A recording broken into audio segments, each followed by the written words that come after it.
Oh, look at that calf. That's horrid. What is that, a genetic mutation or something? Well, these are bizarre. The myth is that the waters are so cold in Canada, or is it that they have fur-coated fish? And apparently some Scottish museum refused to believe that it The wasn't. The National Museum of Scotland took it seriously. We love you people up there. Good luck. Enjoy tonight's programme. Operation in progress.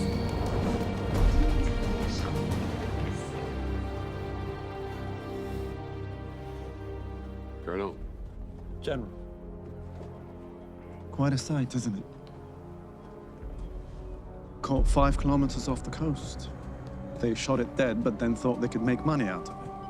Hauled it up, a monster from the deep.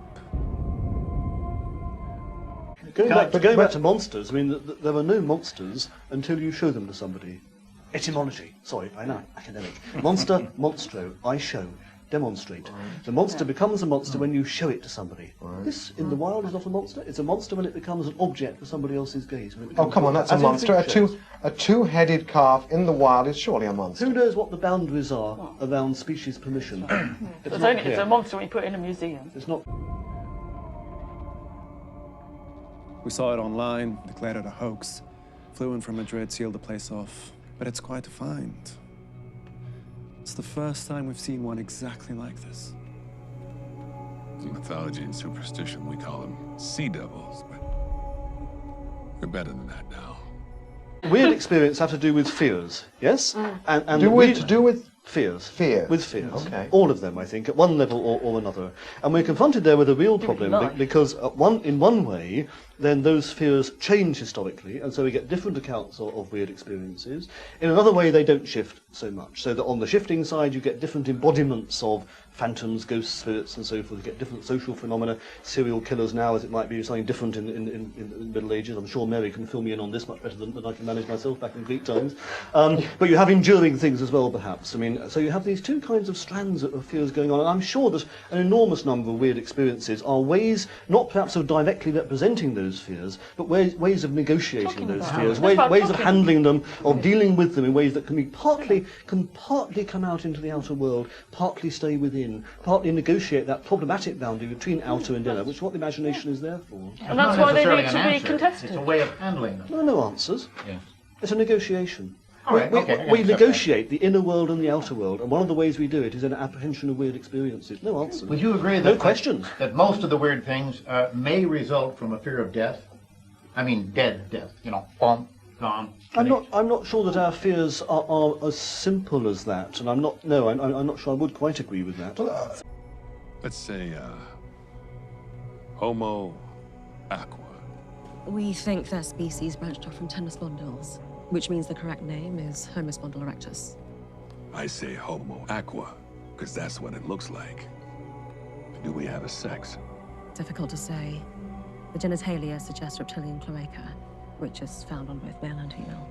Even beyond death, let's look at this thing in front of us, Damien 1 and Damien 2, as I've called him. Together with the word weird tonight, obviously throughout this evening, it's freak shows, the freaks, But it's also the unexpected. And I think probably this is, yes, the shock of the unexpected, which is probably the most disturbing thing for modern man. My friend Michel Merger, who wrote a book, Lake Monster Traditions, actually showed that the vast majority of stories that originate about monsters in lakes begin with rather vague experiences of some raw process in nature, being out on a still lake at a time which is just fills one with fear. You know, the water starts bubbling, or there's an oddly shaped log, or the wind blows the waves into a certain shape.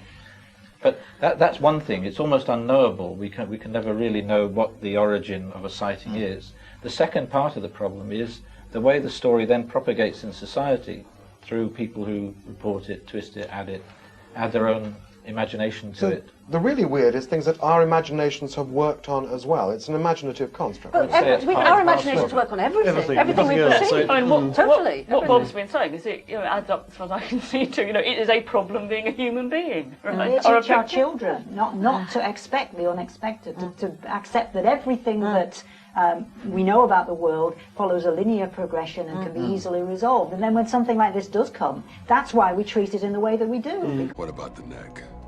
Was there a pearl? Plain and simple.